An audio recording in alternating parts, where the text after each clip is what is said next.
അപ്പോൾ ഇന്ന് നമ്മൾ മാങ്ങ വെച്ചിട്ട് നമുക്ക് സിമ്പിളായിട്ട് ചെയ്യാൻ പറ്റിയ പുഡിങ് കേട്ടോ.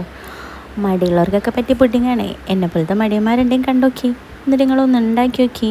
അടിപൊളി ടേസ്റ്റാണേ.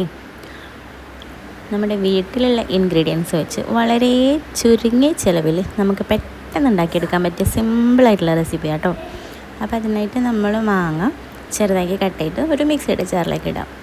അപ്പോൾ ഈ മാങ്ങയ്ക്ക് കുറച്ച് മധുരം കുറവുള്ളതുകൊണ്ട് മിക്സിയുടെ ജാറിലേക്ക് മാങ്ങയുടെ കൂടെ കുറച്ചധികം പഞ്ചസാര ആഡ് ചെയ്തിട്ടുണ്ട് കേട്ടോ.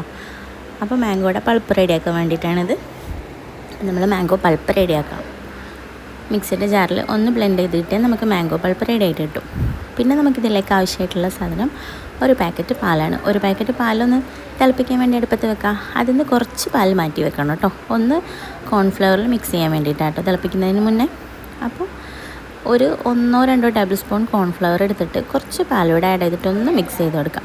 ജസ്റ്റ് പാലൊന്ന് തിളച്ച് നമ്മൾ മിക്സിംഗ് ഒക്കെ കഴിഞ്ഞ് ലാസ്റ്റ് ആഡ് ചെയ്താൽ മതി കേട്ടോ. അപ്പോൾ പാല് തിളച്ച് വരുന്ന സമയത്ത് നമ്മൾ റെഡിയാക്കി വെച്ച മാംഗോയുടെ പൾപ്പില്ലേ അത് ഇതിലേക്ക് ആഡ് ചെയ്ത് കൊടുക്കാം. എന്നിട്ട് നന്നായിട്ട് മിക്സ് ചെയ്തിട്ട് ഇതൊന്ന് കുറച്ചൊന്ന് മാറ്റി വെക്കണം കേട്ടോ. നമുക്ക് ബ്രെഡൊന്ന് മുക്കിയെടുക്കാനാണ്. അത് മാറ്റി വെച്ചതിന് ശേഷം നമ്മൾ കോൺഫ്ലവറിൻ്റെ മിക്സ് റെഡിയാക്കി വെച്ചില്ലായിരുന്നോ അത് അതിലേക്ക് ആഡ് ചെയ്യാം. പിന്നെ ചൂടോടെ തന്നെ നമുക്ക് സെറ്റ് ചെയ്യാം കേട്ടോ. അപ്പോൾ നമ്മൾ നേരത്തെ മാറ്റി വെച്ച മിൽക്കും മാംഗോയും കൂടി മിക്സ് ചെയ്തിട്ടുള്ള അതിൽ നമ്മൾ ബ്രെഡ് ഡിപ്പ് ചെയ്തിട്ട് ഇതുപോലെ ലെയർ സെറ്റ് ചെയ്യാം. അതിനുശേഷം നമ്മൾ കോൺഫ്ലവറും മിൽക്കും നമ്മുടെ മാങ്ങയും എല്ലാം മിക്സ് ചെയ്ത് റെഡിയാക്കിയില്ലായിരുന്നു. ആ സംഭവം അതങ്ങോട്ട് ഒഴിച്ചു കൊടുക്കന്നെ. പിന്നെ നമ്മൾ ഇങ്ങോട്ടൊക്കെ ആയിട്ട് അങ്ങ് സെറ്റ് ചെയ്യണേ. ബ്രെഡ് മുക്കിയെടുക്കുക, വീണ്ടും കോൺഫ്ലവറും മിൽക്കുള്ള മിക്സ് ഒഴിക്കുക. അങ്ങനെ നമുക്കിഷ്ടമുള്ള എത്ര ലെയർ അങ്ങോട്ട് സെറ്റാക്കി എടുക്കുക. ഞാൻ പിന്നെ ചെറിയ ബൗൾ എടുത്തതുകൊണ്ട് എനിക്കൊരു 2 ലെയറേ സെറ്റ് ചെയ്യാൻ പറ്റിയിട്ടുള്ളൂ കേട്ടോ. കുറച്ച് ബാക്കിയുണ്ടായിരുന്നു നമ്മൾ ഈ ഒരു അളവിലെടുക്കുമ്പോൾ. അപ്പോൾ കുറച്ചുകൂടെ വലിയ പാത്രത്തിലെടുത്താൽ നമുക്ക് റെഡിയാണ് കേട്ടോ. അപ്പോൾ നമ്മൾ ലെയർ സെറ്റ് ചെയ്യുക, വീണ്ടും ഒഴിച്ചു കൊടുക്കുക. പിന്നെ മുകളിൽ കുറച്ചുകൂടെ കോൺഫ്ലവറും മിൽക്കും നമ്മുടെ മാങ്ങയൊക്കെയുള്ള മിക്സ് അങ്ങോട്ട് ഒഴിച്ചങ്ങോട്ട് കൊടുക്കുക. പിന്നെ ഡെക്കറേഷൻ്റെ കുറച്ച് മാംഗോയുടെ പൾപ്പോടെ ഒന്ന് ജസ്റ്റ് ഒഴിച്ചു കൊടുക്കുന്നുണ്ട് കേട്ടോ. ഡെക്കറേഷൻ എന്നൊക്കെ പറഞ്ഞാൽ കുറച്ച് നമ്മുടെ കയ്യിലുള്ള പോലത്തെ ഡെക്കറേഷനൊക്കെ നമുക്കങ്ങ് ചെയ്തെടുക്കാമെന്നേ. പിന്നെ നമ്മളിത് ഫ്രീസറിലല്ല ഫ്രിഡ്ജിൽ നമുക്കൊരു 1 hour 2 hour വെച്ച് കഴിഞ്ഞാൽ സംഭവം സെറ്റായി കിട്ടും.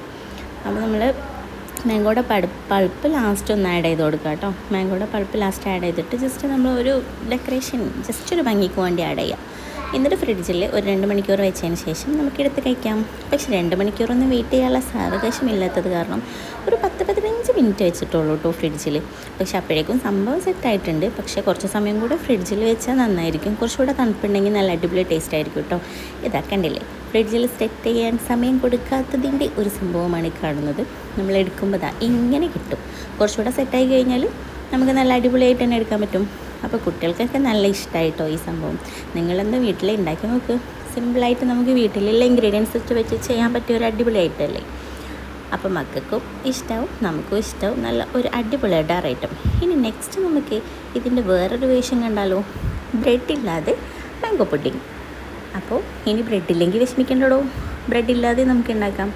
അതിനായിട്ട് ചെറിയ മാംഗോസ് കട്ട് ചെയ്തിട്ട് നമ്മൾ മിക്സിയുടെ ജാറിൽ നേരത്തെ പറഞ്ഞ പോലെ തന്നെ ബ്ലെൻഡ് ചെയ്തെടുക്കാം. പിന്നെ ഇതിൽ മിൽക്ക് മെയ്ഡ് ആഡ് ചെയ്യുന്നതുകൊണ്ട് മധുരം അധികം ഇട്ടില്ല കേട്ടോ. പിന്നെ അതിലേക്ക് കുറച്ച് മിൽക്ക് മെയ്ഡും നമ്മുടെ കയ്യിൽ ഫ്രഷ് ക്രീമും എല്ലാം കൂടി അങ്ങോട്ട് മിക്സ് ചെയ്യുമ്പോണ്ടല്ലോ നല്ലൊരു അടിപൊളി ടേസ്റ്റ് കേട്ടോ. മിൽക്ക് മെയ്ഡിൻ്റെയും ഫ്രഷ് ക്രീമിൻ്റെയും എല്ലാം കൂടെ ഒരു ടേസ്റ്റ് വരുമ്പോൾ സംഭവം പൊളിയാട്ടോ. പിന്നെ ലാസ്റ്റ് കുറച്ച് മിൽക്കൊന്ന് ചൂടാക്കിയിട്ട് മാംഗോയുടെ പൾപ്പ് അതിലേക്ക് ആഡ് ചെയ്തിട്ട് സെക്കൻഡ് ലെയർ അതും കൊടുത്തിട്ടുണ്ടായിരുന്നു കേട്ടോ. പിന്നെ മുകളിൽ ഡെക്കറേഷൻ്റെ ബ്രെഡിൻ്റെ ക്രംസ്, നേരത്തെ അടിച്ച് വെച്ച ബ്രെഡിൻ്റെ ക്രംസ് ബാക്കിയുള്ളത് കൊണ്ട് മാത്രം കുറച്ച് ബ്രെഡ് ക്രംസ് ആഡ് ചെയ്തിട്ടുണ്ട്. ഇത് ഓപ്ഷണലാണ്, ഇതില്ലെങ്കിലും കുഴപ്പമൊന്നുമില്ല കേട്ടോ.